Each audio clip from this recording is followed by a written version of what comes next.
ಎಲ್ಲ ಸ್ಪರ್ಧಾರ್ಥಿಗಳಿಗೆ ನಮಸ್ಕಾರ.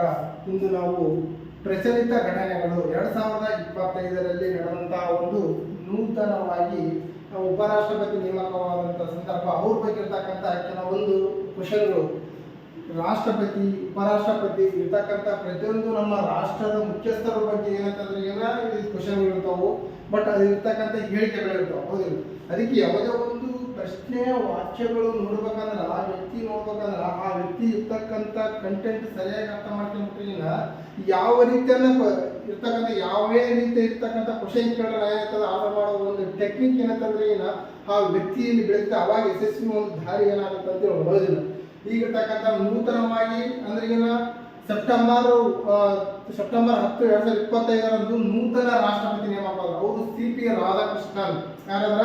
CP ರಾಧಾಕೃಷ್ಣನ್. ಯಾಕಾದ್ರಪ್ಪ ಅಂತಂದ್ರೆ ಇಂದಿನ ರಾಷ್ಟ್ರಪತಿ ಆಗಿರ್ತಕ್ಕಂಥ ಯಾರಿವಾಗ ಹಿಂದಿನ ರಾಷ್ಟ್ರಪತಿ ಆಗಿರ್ತಕ್ಕಂಥ ಜಗದೀಶ್ ಧನಕರ್ ಅವರು ರಾಜೀನಾಮೆ ತನ್ನ ಇರ್ತಕ್ಕಂಥ ಅಧಿಕಾರದ ಇನ್ನು 2 ವರ್ಷ ಇತ್ತು.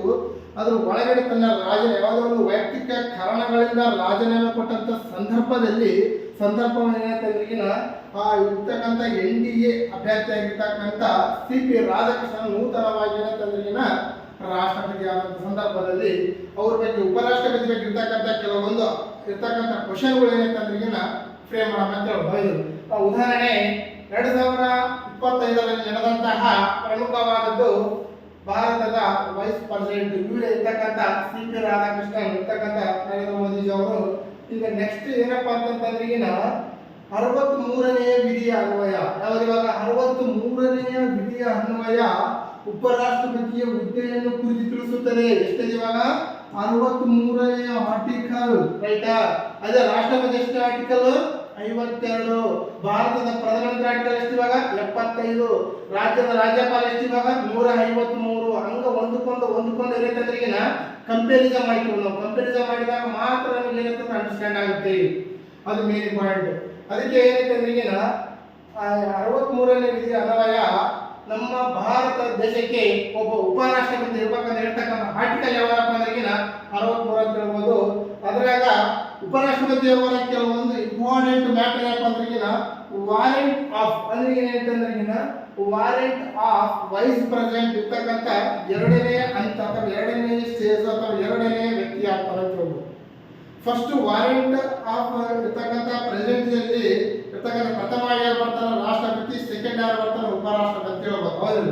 ಅದು ನೋಡ್ಬೇಕಂದ್ರೆ ಈಗ CP ರಾಧಾಕೃಷ್ಣನ್ ಈಗ ಸೆಪ್ಟೆಂಬರ್ 10, 2025ರಲ್ಲಿ ಉಪರಾಷ್ಟ್ರಪತಿ ಚುನಾವಣೆ ಅದು 17ನೇ ಚುನಾವಣೆಯಾಗಿದೆ. ಬಟ್ ಆದ್ರೆ ವ್ಯಕ್ತಿಗತವಾಗಿ ನೋಡಿದಾಗ ಅದು 15ನೇ ವ್ಯಕ್ತಿ ಯಾರಪ್ಪ ಅಂದ್ರೆ CP ರಾಧಾಕೃಷ್ಣನ್ ಕಂಡಿಷನ್ ಮಾಡಿದ್ದೇವೆ.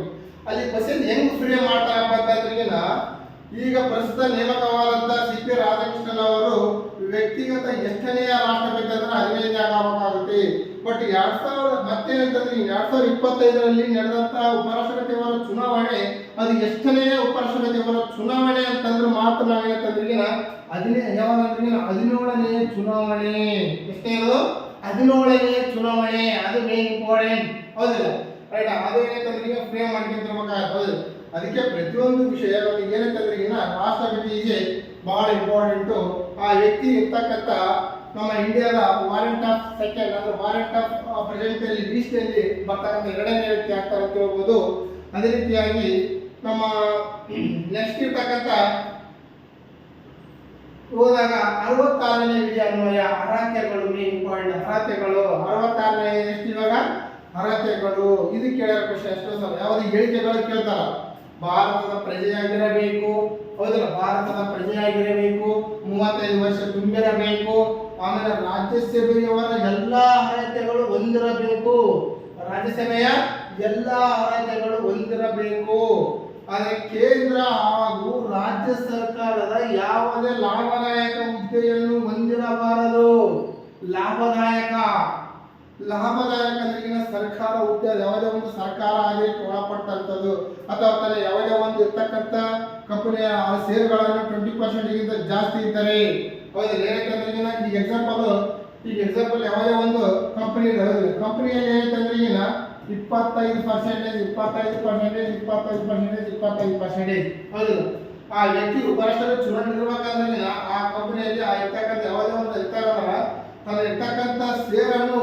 50% ಹೆಚ್ಚಿದ್ರೆ ಅದೊಂದು ಲಾಭದಾಯಕ ಹುದ್ದೆ ಅಂತ ಹೇಳ್ಬೋದು. ಎಷ್ಟು ಇವಾಗ ಲಾಭದಾಯಕ ಹುದ್ದೆ. 2004ರಲ್ಲಿ ಸೋನಿಯಾ ಗಾಂಧಿ ಅವರಿಗೆ ಇದೊಂದು ಕಾಡಿತ್ತು, ಬಟ್ ಆಮೇಲೆ ಅವ್ರು ಏನಂತಂದ್ರೆ ಈಗ ನಿರಪರಾಧವಾಗಿ ಹೊರಗೆ ಬಂದ್ರು ಅಂತ ಹೇಳ್ಬೋದು. ಹೌದಿಲ್ಲ ರೈಟ್. ಆಮೇಲೆ ಕೇಳ್ತಾರೆ ಹೌದಿಲ್ಲ ಭಾರತದ ಬಗ್ಗೆ. ಆಮೇಲೆ ನಿಮ್ಗೆ ಕೇಳ್ತಾರೆ ಭಾರತ ಉಪರಾಷ್ಟ್ರಪತಿ ಅವರಾಗಬೇಕಂದ್ರೆ ಎಷ್ಟು ವರ್ಷ ಬೇಕು? 30 ವರ್ಷ, 35 ವರ್ಷ, 25 ವರ್ಷ ಮೇಲಿನ ಯಾವುದು ಅಲ್ಲ ಅಂತ ಕೇಳ್ತಾರೆ. ಅದಕ್ಕೆ ಎಷ್ಟು ಇದೆ ಇವಾಗ? 35 ವರ್ಷ. ರಾಷ್ಟ್ರಪತಿ ಆಗಬೇಕಂದ್ರೆ ಎಷ್ಟು ವರ್ಷ ಬೇಕು ಇವಾಗ? ರಾಷ್ಟ್ರಪತಿ ಆಗಬೇಕಂದ್ರೆ 35 ವರ್ಷ. ಅಥವಾ ವಿಧಾನಸಭೆ ಅಥವಾ ಎಂ ಎಲ್ ಆಗಬೇಕಂದ್ರೆ ಎಷ್ಟು ವರ್ಷ ಇವಾಗ? 25 ವರ್ಷ. ಅದೇ ರೀತಿಯಾಗಿ ಗ್ರಾಮ ಪಂಚಾಯತ್ ಸದಸ್ಯ ಆಗಬೇಕಂದ್ರೆ ಎಷ್ಟು ವರ್ಷ ಇವಾಗ? 21 ವರ್ಷ. ಹೌದಲ್ಲ. ಇರ್ತಕ್ಕಂಥ ಮತದಾನ ಇರ್ತಕ್ಕಂಥ ವಯಸ್ಸು ಎಷ್ಟಿದೆ ಇವಾಗ? 18 ವರ್ಷ. ಅದೇ ಅಂತಂದ್ರೆ ಪ್ರತಿಯೊಂದು ವಿಷಯ ಒಂದಕ್ಕೊಂದು ಕಂಪೇರ್ ಹೋಲಿಕೆ ಮಾಡಿದಾಗ ನಮ್ಮ ಇರ್ತಕ್ಕಂಥ ಮೆಮೊರಿ ಪವರ್ ಉಳಿಯಕ್ಕೆ ಅಂತಂದ್ರೆ ಈಗ ಸಾಧ್ಯ ಆಗುತ್ತೆ ಅಂತ ಹೇಳ್ಬೋದು ರೈಟ್. ನೆಕ್ಸ್ಟ್ ಇರ್ತಕ್ಕಂಥ ಕ್ವಶನ್ ಯಾವ್ದಪ್ಪ ಅಂದ್ರೆ ಈಗ 66.1ರಲ್ಲಿ ಚುನಾವಣೆ ವಿಧಾನ, ಇದು ಮೇನ್ ಇಂಪಾರ್ಟೆಂಟ್. ಉಪರಾಷ್ಟ್ರಪತಿಯವರ ಚುನಾವಣೆ ವಿಧಾನ. ಉಪರಾಷ್ಟ್ರಪತಿ ನಮ್ಮ ಇರ್ತಕ್ಕಂಥ ಉಪರಾಷ್ಟ್ರಪತಿಗೆ ಚುನಾವಣೆ ವಿಧಾನ ನೋಡ್ಬೇಕಾಗುತ್ತೆ ಹೌದಲ್ಲ. ಇಲ್ಲಿ ಉಪರಾಷ್ಟ್ರಪತಿಯವರ ಈ ಹುದ್ದೆಗೆ ಸ್ಪರ್ಧಿಸಲು 15,000 ರೂಪಾಯಿ ಠೇವಣಿ, 20 ಸದಸ್ಯರು, ಸೂಚಕರು, 20 ಜನ ಅನುಮೋದಕರ ಅಗತ್ಯವಿದೆ. ಎಷ್ಟು ಜನ? ಅದೇ ರೀತಿಯಾಗಿ ರಾಷ್ಟ್ರಪತಿಗೆ ಎಷ್ಟಿದೆಪ್ಪ ಅಂದ್ರೆ ಈಗ ರಾಷ್ಟ್ರಪತಿಗೆ ಅಂತಂದ್ರೆ ಈಗ ಠೇವಣಿ 15,000 ರೂಪಾಯಿ ಇದೆ, ಬಟ್ ಸೂಚಕರು ಎಷ್ಟು ಜನ ಇದ್ದಾರೆ ಇವಾಗ? 50 ಜನ ಇದೆ. ಅನುಮೋದಕರು ಎಷ್ಟು ಜನ ಇದ್ದಾರೆ? 50 ಜನ ಇದೆ. ಬಟ್ ಉಪರಾಷ್ಟ್ರಪತಿ ಎಷ್ಟು ಜನ ಇದ್ದಾರೆ? ಕೇವಲ 20 ಜನ ಇದ್ದಾರೆ ಅಂತ ಹೇಳ್ಬೋದು. ಯಾರು ಲೋಕಸಭೆ ಮತ್ತು ರಾಜ್ಯಸಭೆಯಲ್ಲಿ ಯಾರನ್ನ ಇರ್ತಕ್ಕಂಥ ಸದಸ್ಯರು ಒಪ್ಪಿಗೆ ಸೂಚಕ ಕೊಟ್ಟರೆ ಮಾತ್ರ ಅವರು ಉಪರಾಷ್ಟ್ರಪತಿ ಅವರ ಚುನಾವಣೆಯಲ್ಲಿ ಸ್ಪರ್ಧೆ ಮಾಡಕ ಒಂದು ಕ್ವಾಲಿಫೈಡ್ ಅಂತ ಹೇಳ್ಬೋದು ಹೌದಿಲ್ಲ. ಎಷ್ಟು ವರ್ಷ ಇವಾಗ? 15,000 ರೂಪಾಯಿ. ಯಾವ್ದು ಇವಾಗ? RBI bank. RBI ಬ್ಯಾಂಕ್ ನೋಡಿ ತಿಳಿದಿಲ್ಲ. RBI ಯಾವ ಸ್ಥಾಪನೆ ಆಗಿದೆ? 1935. ಯಾವಾಗ ರಾಷ್ಟ್ರೀಕರಣವಾಗಿದೆ? 1949. ಯಾವಾಗ? 1949. ಅದು ಮೇನ್ ಇಂಪಾರ್ಟೆಂಟ್. ಅದನ್ನ ಅಂತಂದ್ರೆ ಭಾರತದ ಅತಿ ದೊಡ್ಡ ಬ್ಯಾಂಕು ಮತ್ತು ಬ್ಯಾಂಕ್ಗಳ ಬ್ಯಾಂಕು ಅಥವಾ ಏನಂತಂದ್ರೆ ಮೇನ್ ಅಥವಾ ಅಲ್ಲಿ ಕೇಂದ್ರ ಬ್ಯಾಂಕು ಎಲ್ಲ ಇರ್ತಕ್ಕಂಥ ಎಲ್ಲ ಬ್ಯಾಂಕ್ಗಳು ಇರ್ತಕ್ಕಂಥ ಕಂಟ್ರೋಲ್ ಮಾಡ್ತಕ್ಕಂಥ ಕೆಪಾಸಿಟಿ ಯಾವುದು? RBI ಬ್ಯಾಂಕು ಅಂತ ಹೇಳ್ಬೋದು ರೈಟ್. ನೆಕ್ಸ್ಟ್ ಈಗ 67ನೇ ವಿಧಿ ಅಂತ ಹೇಳೋದು ಯಾವಾಗ? 67ನೇ ವಿಧಿ. 67ನೇ ವಿಧಿ ಬಂದಾಗ ಅಧಿಕಾರಾವಧಿ ಉಪರಾಷ್ಟ್ರಪತಿಯವರ ಅಧಿಕಾರ ಸ್ವೀಕರಿಸಿದ ದಿನದಿಂದ, ಅದು ಉಪರಾಷ್ಟ್ರಪತಿಯವರ ಅಧಿಕಾರ ಅಥವಾ ಪ್ರಮಾಣ ವಚನ ಸ್ವೀಕರಿಸಿದ ದಿನದಿಂದ ಎಷ್ಟು ವರ್ಷ ಇವಾಗ? 5 ವರ್ಷಗಳ ಅವಧಿಗೆ ಆಯ್ಕೆ ಆಗುತ್ತಾರೆ. 5 ವರ್ಷಗಳವರೆಗೆ ಏನಾಗ್ತಾರೆ ಇವಾಗ? ಆಯ್ಕೆ ಆಗ್ತಾರೆ ಅಂತ ಹೇಳ್ಬೋದು. ಉದಾಹರಣೆ ನೋಡ್ಬೇಕಂದ್ರೆ ಈಗ ಇರ್ತಕ್ಕಂಥ ಹಿಂದಿನ ರಾಷ್ಟ್ರಪತಿ ರಾಜೀನಾಮೆ ಕೊಟ್ಟಂತಹ ಜಗದೀಶ್ ಧನಕರ್ ಅವರು 2022ರಲ್ಲಿ ಅಂತ ನೇಮಕವಾದ್ರು. ಅವ್ರು 2027 ಆಗಸ್ಟ್ ತಿಂಗಳಲ್ಲಿ 2027 ಆಗಸ್ಟ್ ತಿಂಗಳಲ್ಲಿತ್ತು. ಬಟ್ ಅವ್ರು ಏನಂತಂದ್ರೆ ತಮ್ಮ ಯಾವುದೇ ಒಂದು ಕಾರಣಾಂತರ ವೈಯಕ್ತಿಕ ವಿಷಯಗಳ ಇಟ್ಟುಕೊಂಡು ಅವರು ಏನಂತಂದ್ರೆ ಮುಂಚಿತವಾಗಿ ರಾಜೀನಾಮೆ ಕೊಟ್ಟರು ಅಂತ ಹೇಳ್ಬೋದು ಹೌದಿಲ್ಲ. ಈಗ ಕೇಳ್ತಾರೆ ಕ್ವಶನ್, ಉಪರಾಷ್ಟ್ರಪತಿ ಅವರು ಯಾರಿಗೆ ರಾಜೀನಾಮೆಯನ್ನು ನೀಡುತ್ತಾರೆ? ರಾಷ್ಟ್ರಪತಿಗೆ. ಯಾರಿಗೆ? ರಾಷ್ಟ್ರಪತಿಗೆ. ಉಪರಾಷ್ಟ್ರಪತಿ ಅವರಿಗೆ ಯಾರು ಪ್ರಮಾಣ ವಚನವನ್ನು ಬೋಧಿಸುತ್ತಾರೆ? ಯಾರು? ರಾಷ್ಟ್ರಪತಿ. ಯಾರು? ಮೇನ್ ಇಂಪಾರ್ಟೆಂಟ್ ಹೌದಿಲ್ಲ. ಅವರೇ ಅವರ ಅಧಿಕಾರಾವಧಿ ಎಷ್ಟು ಇವಾಗ? 5 ವರ್ಷ. ಅದೇ ರೀತಿಯಾಗಿ ನಾವು ಉದಾಹರಣೆ ನೋಡಿದಾಗ ಅದೇ ಸೇಮ್ ನಮ್ಮ ಉಪರಾಷ್ಟ್ರಪತಿಯವರ ಅಧಿಕಾರ ಉಪರಾಷ್ಟ್ರಪತಿಯವರ ಪದ್ಧತಿ ಏನಪ್ಪಾ ಅಂದ್ರೆ ಈಗ ನಾವು ಅಮೆರಿಕ ಸಂವಿಧಾನದಿಂದ ಎರವರು ಪಡೆದಿದೆ. ಇವಾಗ ಮೂಲಭೂತ ತತ್ವಗಳು ಅಮೆರಿಕ, ಇವಾಗ ಮೂಲಭೂತ ತತ್ವಗಳು ರಷ್ಯಾ ದೇಶದಿಂದ, ರಾಜನೈತಿಕ ತತ್ವಗಳು ಐರ್ಲೆಂಡ್ ದೇಶದಿಂದ. ಅದು ಹೆಂಗ್ ಕೊಡ್ತೀವಿ? ಅದರಂಗ ಉಪರಾಷ್ಟ್ರಪತಿಯವರ ಚುನಾವಣೆ ಅಥವಾ ಇರ್ತಕ್ಕಂಥ ಅರ್ಹತೆ ನಾವು ಯಾವಾಗಂದ್ರೆ ಅಮೆರಿಕ ದೇಶದಿಂದ ಯಾವಾಗ ಪಡಿತೇನೆ ಅಂತ ಹೇಳ್ಬೋದು. ಅವರು ಅಮೆರಿಕ ಇರ್ತಕ್ಕಂಥ ಉಪಾಧ್ಯಕ್ಷ ಇರ್ತಕ್ಕಂಥ ಅಧಿಕಾರ ನಮ್ಮ ಇರ್ತಕ್ಕಂಥ ಉಪಾಧ್ಯಕ್ಷ ಇರ್ತಕ್ಕಂಥ ಅಧಿಕಾರ ಈಕ್ವಲ್ ಇದೆ ಅಂತ ಹೇಳ್ಬೋದು. ಬಟ್ ಇಲ್ಲಿ ರಾಜ್ಯಸಭೆ, ಅಲ್ಲಿ ಸೆನೆಟ್. ರಾಜ್ಯಸಭೆ ಮೇಲ್ಮನೆ, ಸೆನೆಟ್ ಮೇಲ್ಮನೆ. ಅವರ ಅಧಿಕಾರಾವಧಿ ಕೇವಲ ಅವ್ರ ಎಷ್ಟು ಇವಾಗ 4 ವರ್ಷ ಇದೆ. ಬಟ್ ಇವ್ರ ಅಧಿಕಾರ ಎಷ್ಟು ವರ್ಷ ಇವಾಗ? 5 ವರ್ಷ ಇದೆ. ಅಮೆರಿಕದ 4 ವರ್ಷ, ನಮ್ದು ಎಷ್ಟು ಇವಾಗ? 5 ವರ್ಷ ಇದೆ. ಅದು ಸ್ವಲ್ಪ ಮಾತ್ರ ವ್ಯತ್ಯಾಸ ಇದೆ ಹೌದಲ್ಲ. ಅದು ಸ್ವಲ್ಪ ಆಗಿದೆ. ಬಟ್ ಆಗಿನ ಕೆಲವೊಂದು ವಿಷಯಗಳು ಬಂದಾಗ ಅವರ ಅಧಿಕಾರ ಸ್ವಲ್ಪ ಡಿಫ್ರೆಂಟ್ ಆಗಿದೆ. ಈ ಎಕ್ಸಾಂಪಲ್ ಉದಾಹರಣೆ ನಾವು ಇವಾಗ ಅಮೆರಿಕ ಅಧ್ಯಕ್ಷ ಈಗ ಯಾವುದೇ ಒಂದು ಅಮೆರಿಕದ ಅಧ್ಯಕ್ಷ ಯಾವುದೇ ಒಂದು ಅಕಾಲಿಕವ ರಾಜೀನಾಮೆ ನೀಡಿದರೆ ಅಥವಾ ಮರಣ ಹೊಂದಿದರೆ ಆ ಸ್ಥಾನವನ್ನು ಯಾರು ಕೊಟ್ಟು ನಮ್ಮ ಭಾರತ ದೇಶದಲ್ಲಿ ಯಾರು? ಉಪರಾಷ್ಟ್ರಪತಿ ಅವರು ಅಧಿಕಾರ ವಹಿಸಿಕೊಳ್ತಾರ ಹೌದಿಲ್ಲ. ಆದ್ರೆ ಉಪರಾಷ್ಟ್ರಪತಿ ವಹಿಸ್ಕೊಳ್ತಾರಲ್ಲ ಕೇವಲ 6 ತಿಂಗಳ ಒಳಗಾಗಿ ಮತ್ತೆ ಏನಂತೀವಾಗ ರಾಷ್ಟ್ರಪತಿನ ನೇಮಕ ಮಾಡಬೇಕು. ಆದ್ರೆ ಅಮೆರಿಕದಲ್ಲಿ ಹಂಗಲ್ಲ. ಈಗ ಎಕ್ಸಾಂಪಲ್ ಅಮೆರಿಕ ಅಧ್ಯಕ್ಷ ಏನಂತಂದ್ರೆ ಆಲ್ರೆಡಿ ಏನಂತಂದ್ರೆ ಈಗ ಅಮೆರಿಕ ಅಧ್ಯಕ್ಷ ಯಾರು ಡೊನಾಲ್ಡ್ ಟ್ರಂಪ್ ಆಲ್ರೆಡಿ 1 ವರ್ಷ ಆಗಿದೆ. 1 ವರ್ಷ ಅಧಿಕಾರ ಸ್ವೀಕರಿಸಲ್ಲ. ಅವ್ರಿಗೆ ಇವಾಗ ಯಾವ್ದಾದ್ರು ಅಕಲಿಕವಾಗಿ ಏನೋ ಆಯ್ತಪ್ಪ ರಾಜೀನಾಮೆ ನೀಡಿದ್ರಪ್ಪ ಅಥವಾ ಮರಣ ಹೊಂದಿದ್ರ ಅಂತಂದ್ರೆ ಇರ್ತಕ್ಕಂಥ ಇನ್ನ 3 ವರ್ಷಗಳ ಅವಧಿಗೆ ಉಪಾಧ್ಯಕ್ಷರು ಏನಂತಂದ್ರೆ ಅಧಿಕಾರವನ್ನು ಪೂರ್ಣಗೊಳಿಸ್ತಾರ. ಬಟ್ ನಮ್ಮಲ್ಲಿ ಹಂಗಲ್ಲ. 6 ತಿಂಗಳ ಒಳಗಾಗಿ ಅವ್ರು ಏನ್ ಮಾಡ್ತಾರೆ ಇವಾಗ ಮತ್ತೆ ಚುನಾವಣೆ ನಡೀಬೇಕು. ಅದಕ್ಕೆ ಮೇನ್ ಇಂಪಾರ್ಟೆಂಟ್ ಆಯ್ತು ರೈಟ್.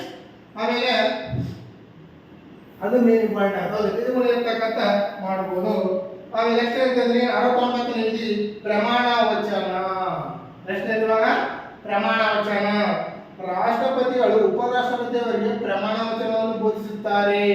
ಎಷ್ಟನೇ ಆರ್ಟಿಕಲ್ ಪ್ರಕಾರ ಇವಾಗ 69ನೇ ಆರ್ಟಿಕಲ್ ಪ್ರಕಾರ ಯಾವುದು 69 ಆರ್ಟಿಕಲ್ ಪ್ರಕಾರ ಉಪರಾಷ್ಟ್ರಪತಿಯವರಿಗೆ ಏನ್ ಮಾಡ್ತಾರೆ ಇವಾಗ ಬೋಧಿಸುತ್ತಾರೆ ರೈಟ್. ನೆಕ್ಸ್ಟ್ ಹೇಳ್ಬೇಕಂದ್ರೆ 67 ಒಂದು ಉಪವಿಧಿ ಮಹಾಭಿಯೋಗ ಅಥವಾ ಇಂಪೀಚ್ಮೆಂಟ್ ಅಂತ ಹೌದಿಲ್ಲ. ಯಾವುದೇ ಒಬ್ಬ ಭಾರತ ಇರ್ಬೋದು ಉನ್ನತ ಹುದ್ದೆಯಲ್ಲಿ ಇರ್ತಕ್ಕಂಥ ವ್ಯಕ್ತಿ ಕಾನೂನು ಉಲ್ಲಂಘನೆ ಮಾಡಿದರೆ ಅಥವಾ ಕಾನೂನು ಬಾಹಿರವಾಗಿ ಅಧಿಕಾರವನ್ನು ಏನಂತಂದ್ರೆ ನಡ್ಕೊಂಡಿದ್ದರೆ ಅಂತ ವ್ಯಕ್ತಿನ ಮಹಾಭಿಯೋಗ ಮೂಲಕ ಅಧಿಕಾರವನ್ನು ಇಳಿಸುವ ಒಂದು ಪವರ್ ಏನಂತಂದ್ರೆ ಮಹಾಭಿಯೋಗ ಮೂಲಕ ಇಳಿಸಬಹುದು. ಇದು ಮೇನ್ ಇಂಪಾರ್ಟೆಂಟ್ ಆಗುತ್ತೆ.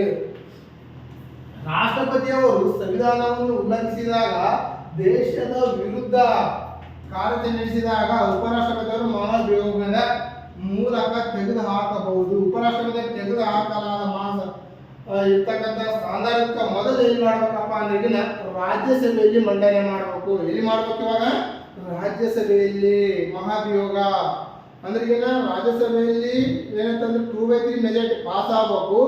ಆಮೇಲೆ ಲೋಕಸಭೆ ಕಳಿಸ್ಬೇಕು. ಲೋಕಸಭೆಗೆ ಏನಂತಂದ್ರೆ ಅಲ್ಲಿ ಏನಂತಂದ್ರೆ ಅಲ್ಲಿರ್ತಕ್ಕಂಥ ಒಪ್ಪಿಗೆ ಅವಶ್ಯಕತೆ ಇಲ್ಲ. ಆದ್ರೆ ಏನಂತ ಒಪ್ಪಿಗೆ ಏನಂತಂದ್ರೆ ಕಳಿಸ್ಬೇಕಾಗ್ತದೆ. ಮೇನ್ ಫಸ್ಟ್ ಎಲ್ಲಿ ಮಂಡನೆ ಮಾಡಬೇಕು ಮಹಾಭಿಯೋಗ ಅಂತ ಯಾವ ಉಪರಾಷ್ಟ್ರಪತಿಯವರಿಗೆ ಇಲ್ಲಿ ಮಾಡಬೇಕು ಎಲ್ಲಿ ರಾಜ್ಯಸಭೆಯಲ್ಲಿ. ಯಾಕಂದ್ರೆ ಅವರು ರಾಜ್ಯಸಭೆಯ ಪದನಿಮಿತ್ತ ಅಧ್ಯಕ್ಷರಾಗಿರ್ತಾರ. ಯಾವ್ದಾಗಿರ್ತಾರೆ ಇವಾಗ ರಾಜ್ಯಸಭೆಯ ಪದನಿಮಿತ್ತ ಅಧ್ಯಕ್ಷರು. ಅಥವಾ ಕೇಳ್ತಾರ ಭಾರತ ರಾಜ್ಯಸಭೆಯ ಪದನಿಮಿತ್ತ ಅಧ್ಯಕ್ಷರು ಯಾರು? ರಾಷ್ಟ್ರಪತಿ, ಉಪರಾಷ್ಟ್ರಪತಿ, ಸುಪ್ರೀಂ ಕೋರ್ಟ್ ಮುಖ್ಯ ನ್ಯಾಯಮೂರ್ತಿ ಮೇಲಿಂದ ಯಾರು ಅಲ್ಲ. ಯಾರು ಇವಾಗ ಉಪರಾಷ್ಟ್ರಪತಿ. ಅದನ್ನ ಎಕ್ಸಾಮ್ಗೆ ಅಂತಂದ್ರೆ ಫ್ರೇಮ್ ಆಗಿದೆ. ನೆಕ್ಸ್ಟ್ ಆಗ್ಬೋದು. ಈಗ ಬರ್ತಕ್ಕಂಥ ಎಲ್ಲ ಪ್ರತಿನಿಧಿಗಳು PDO ಇರ್ಬೋದು, PC ಇರ್ಬೋದು, DR ಇರ್ಬೋದು, ಇರ್ತಕ್ಕಂಥ ಟೆಟ್ ಇರ್ಬೋದು, ಪ್ರತಿಯೊಂದು ಎಕ್ಸಾಮ್ಗಳಿಗೆ ನಾವಿರ್ತಕ್ಕಂಥ ಕಾನ್ಸೆಪ್ಟ್ ನಾವಿರ್ತಕ್ಕಂಥ ಕೇಸ್ ಅಟ್ ಆಗಿರ್ಬೋದು ಎಲ್ಲ ವಿಷಯಗಳೇನಂತಂದ್ರೆ ಸರಿಯಾಗಿ ಓದ್ಬೇಕಂತ ಇರ್ತಕ್ಕಂಥದ್ದು ಒಂದು ಏನಾಗುತ್ತೆ. ನೆಕ್ಸ್ಟ್ ಏನಪ್ಪಾ ಅಂತಂದ್ರೆ 64ನೇ ವಿಧಿ ಹೌದಿಲ್ಲ. ರಾಷ್ಟ್ರಪತಿ ಎರಡೇ ಅಧಿಕಾರ ಹೌದಿಲ್ಲ. 64 ಮೇನ್ ಇಂಪಾರ್ಟೆಂಟ್. 64ನೇ ವಿಧಿ ಅಧಿಕಾರ ಮತ್ತು ಕಾರ್ಯಗಳು ಬಂದಾಗ ಉಪರಾಷ್ಟ್ರಪತಿಗಳು ರಾಜ್ಯಸಭೆಯ ಪದನಿಮಿತ್ತ ಅಧ್ಯಕ್ಷರಾಗಿರುತ್ತಾರೆ. ಅಥವಾ ರಾಜ್ಯಸಭೆಯಲ್ಲಿ ಅಧಿವೇಶನಗಳ ಇರ್ತಕ್ಕಂಥ ಕಲಾಪಗಳ ಅಧ್ಯಕ್ಷತೆ ವಹಿಸಿಕೊಳ್ತಾರ ಅಥವಾ ಕಾರ್ಯಕಲಾಪಗಳಲ್ಲಿ ಭಾಗವಹಿಸ್ತಾರ. ಬಟ್ ಮತದಾನ ಮಾತ್ರ ಮಾಡಕ್ ಅಧಿಕಾರ ಇಲ್ಲ. ಏನಿದು ಮತದಾನ ಮಾಡೋ ಅಧಿಕಾರ ಆಗಿಲ್ಲ ಉಪರಾಷ್ಟ್ರಪತಿ ಇಲ್ಲ ಅಂತ ಹೇಳ್ಬೋದು. 65ನೇ ವಿಧಿ ಅನ್ವಯ ರಾಷ್ಟ್ರಪತಿಯವರು ಹುದ್ದೆ ಖಾಲಿಯಾದಾಗ ಹೌದಿಲ್ಲ ಅವಾಗ ಹೇಳಿದಲ್ಲ ಹಂಗಾಮಿ ರಾಷ್ಟ್ರಪತಿಯಾಗಿ ಕಾರ್ಯನಿರ್ವಹಿಸುತ್ತಾರೆ. ಹಂಗಾಮಿ ಕೇವಲ 6 ತಿಂಗಳ ಒಳಗಾಗಿ ಅವ್ರೇನ್ ಮಾಡೋದು ಇವಾಗ ಉಪರಾಷ್ಟ್ರಪತಿಯಾಗಿ ಏನಂತಂದ್ರೆ ಹಂಗಾಮಿ ರಾಷ್ಟ್ರಪತಿಯಾಗಿ ಕಾರ್ಯನಿರ್ವಹಿಸುವ ಒಂದು ಪವರ್ ಯಾರಿಗಿದೆ ಇವಾಗ ನಮ್ಮ ಸಂವಿಧಾನದಲ್ಲಿ ಯಾರಿಗಿದೆ ಇವಾಗ ಉಪರಾಷ್ಟ್ರಪತಿ ಇದೆ. ಬಟ್ ಅಮೆರಿಕದಲ್ಲಿ ಹಂಗಲ್ಲ. ಆ ವ್ಯಕ್ತಿ ಅಮೆರಿಕದ ಅಧ್ಯಕ್ಷ ಯಾವುದೇ ಒಂದು ಕಾರಣದಿಂದ ಮಾಡಕ್ಕೆ ಹೊಂದಿದ್ರೆ ಅಕಾಲಿಕ ಮಾಡ ಹೊಂದಿದ್ರೆ ಅಥವಾ ಯಾವುದೇ ರಾಜೀನಾಮೆ ನೀಡಿದ್ರೆ ಉಳಿದಂತ ಅವಧಿಗೆ ಇರ್ತಕ್ಕಂಥ ಉಪಾಧ್ಯಕ್ಷ ಏನಂತಂದ್ರೆ ಪೂರ್ಣ ಅವಧಿ ಮುಗಿಸಿ ಅಂತ ಅಧಿಕಾರ ವಹಿಸಿಕೊಂಡು ನಮ್ಮ ರಾಷ್ಟ್ರವನ್ನು ಮುನ್ನಡೆಸುವ ಒಂದು ಪವರ್ ಅಧಿಕಾರ ಅವರು ಇರ್ತಕ್ಕಂಥ ಯಾರು ಕೊಟ್ಟರೆ ಇವಾಗ ಸೆನೆಟ್ ಕೊಟ್ಟಿದೆ. ಅದೊಂದು ಮೇಲ್ಮನೆ 100 ಸದಸ್ಯರಿಂದ ಕೂಡಿದೆ. ಮೇಲ್ಮನೆ ಎಷ್ಟು ಜನ ಇವಾಗ 100 ಸದಸ್ಯರಿಂದ ಕೂಡಿದೆ ಅಮೆರಿಕವಾಗಿ. ನೆಕ್ಸ್ಟ್ ಈಗಿರ್ತಕ್ಕಂಥ ಮೇನ್ ಇಂಪಾರ್ಟೆಂಟ್ ಇಲ್ಲಿ ರಾಜ್ಯಸಭೆ ಅಲ್ಲಿ ಸೆನೆಟ್ ಇರ್ತಕ್ಕಂಥ ಫಿಗರ್ಸ್ ಹೌದು. ಭಾರತದ ಉಪರಾಷ್ಟ್ರಪತಿಯವರು ವಿಧಾನವನ್ನು ಅಮೆರಿಕ ಸಂವಿಧಾನದಿಂದ ಎರವಲು ಪಡೆಯಲಾಗಿದೆ. ಅಮೆರಿಕ ಇವಾಗ ಅಮೆರಿಕ ಅಂದ್ರೆ ಈಗ ನಾನು ಕೇಳ್ತಾರೆ ಉಪರಾಷ್ಟ್ರಪತಿಯವರ ಇರ್ತಕ್ಕಂಥ ವಿಧಾನವನ್ನು ಯಾವ ದೇಶದ ಸಂವಿಧಾನದಿಂದ ಎರವಲು ಪಡೆಯಲಾಗಿದೆ. ಯಾವುದು ಇವಾಗ? ಅಮೇರಿಕಾ. ಅಂದ್ರೆ ಯಾವುದು ಇವಾಗ? ಸೆನೆಟ್ ಇರ್ತಕ್ಕಂಥದ್ದು ಇಲ್ಲಿ ರಾಜ್ಯಸಭೆ. ಇದು ಮೇಲ್ಮನೆ, ಇದು ಮೇಲ್ಮನೆ. ಅಮೇರಿಕಾದಲ್ಲಿ ಇಲ್ಲಿಂದ ಏನಂತಂದ್ರೆ ನಾವು ಇವಾಗ ಅಧಿಕಾರ ತಿಳ್ಕೊಂಡಿರ್ತಕ್ಕಂಥ ಆಲ್ರೆಡಿ ನಿಮಗೆ ಇರ್ತಕ್ಕಂಥ ಯಾವ್ದು ರಾಜ್ಯಸಭೆ ಇರ್ತಕ್ಕಂಥ ಕಾರ್ಯಕಲಾಪಗಳು, ಸೆನೆಟ್ ಇರ್ತಕ್ಕಂಥ ಕಾರ್ಯಕಲಾಪಗಳು ಡಿಸೈನ್ ಮಾಡ್ಬೋದು. ಹೌದು, ರೈಟ್. ನೆಕ್ಸ್ಟ್ ಹೇಳ್ತಂದ್ರೆ ಏನ, ಅಮೇರಿಕಾದಲ್ಲಿ ಪ್ರಸ್ತುತವಾಗಿ ಇರ್ತಕ್ಕಂಥ ಉಪಾಧ್ಯಕ್ಷ ಯಾರಪ್ಪ ಅಂದ್ರೆ ಈಗಿನ ಜೆ.ಡಿ. ವ್ಯಾನ್ಸ್. ಅದು ಯಾರಾದ್ರೆ ಇವಾಗ? ಜೆ.ಡಿ. ವ್ಯಾನ್ಸ್. ಹೌದು. ಈಗ ನಮ್ಮ ಉಪರಾಷ್ಟ್ರಪತಿ ಯಾರಾದ್ರೆ ಇವಾಗ? ಸಿ.ಪಿ. ರಾಧಾಕೃಷ್ಣನ್. ಹೌದು. ಹಂಗ ನಾವೇನಂತಂದ್ರೆ ಈಗಿನ ಹೋಲಿಕೆ ಮಾಡಿದಾಗ ಕರೆಕ್ಟ್ ಆಗಿ ಅರ್ಥ ಆಗುತ್ತೆ. ಈಗ ನೀವು ಇರ್ತಕ್ಕಂಥ ಸ್ಪರ್ಧಾರ್ಥಿಗಳಿಗೆ ಕ್ಲಾಸ್ ಇವಾಗ ಮುಕ್ತಾಯ ಸಮ. ಈಗ ನೆಕ್ಸ್ಟ್ ಇರ್ತಕ್ಕಂಥ ಮುಂದೆ ಬರ್ತಕ್ಕಂಥ ಎಕ್ಸಾಮ್ ಎಲ್ಲ ಎಕ್ಸಾಮ್ಗೆ ಏನಂತಂದ್ರೆ ಈಗಿನ ಕ್ಲಾಸ್ ಯಾವುದು ಕಂಪ್ಯೂಟರ್ ಇರ್ಬೋದು, ಯಾವುದು GK ಇರ್ಬೋದು, ಅಥವಾ ಕರೆಂಟ್ ಇವೆಂಟ್ಸ್ ಆಗಿ ಅಥವಾ ಪ್ರಚಲಿತ ಘಟನೆಗಳಾಗಿರ್ಬೋದು, ಎಲ್ಲ ಕ್ಲಾಸಸ್ ಎಲ್ಲ ಸಾರ್ಸ್ ಮಾಡ್ತಾರೆ. ಯಾರು ಇವಾಗ ನಮ್ಮ ಬಸವಣ್ಣ ಆಗಿರ್ಬೋದು, ಬಸವರಾಜ ಸರ್ ಆಗಿರ್ಬೋದು, ಅಥವಾ ಇನ್ನು ಇರ್ತಕ್ಕಂಥ ಯಾರು ನಮ್ಮ ಇರ್ತಕ್ಕಂಥ ಯಾರು ಹಿರಣ್ ಸರ್ ಆಗಿರ್ಬೋದು. ಇನ್ನು ನೆಕ್ಸ್ಟ್ ಈಗ ಇರ್ತಕ್ಕಂಥ ಎಲ್ಲ ಕ್ಲಾಸಸ್ಗಳು ಹಂಗೆ ಪ್ರಾರಂಭ ಆಗ್ತಾವು. ಅದಕ್ಕೆ ನೀವು ಮಾಡ್ತಕ್ಕಂಥದ್ದು ಏನಂತಂದ್ರೆ ಈಗಿನ ನೀವು ಸಬ್ಸ್ಕ್ರೈಬ್ ಮಾಡಬೇಕು, ಲೈಕ್ ಮಾಡಬೇಕು, ಲೈಕ್ ಆಗಿ ಇನ್ನೊಬ್ಬರಿಗೆ ಫಾಲೋ ಮಾಡಬೇಕು. ಇಲ್ಲಿಗೆ ನಾನು ಕ್ಲಾಸಲ್ಲಿ ಮುಗಿಸ್ತೇನೆ.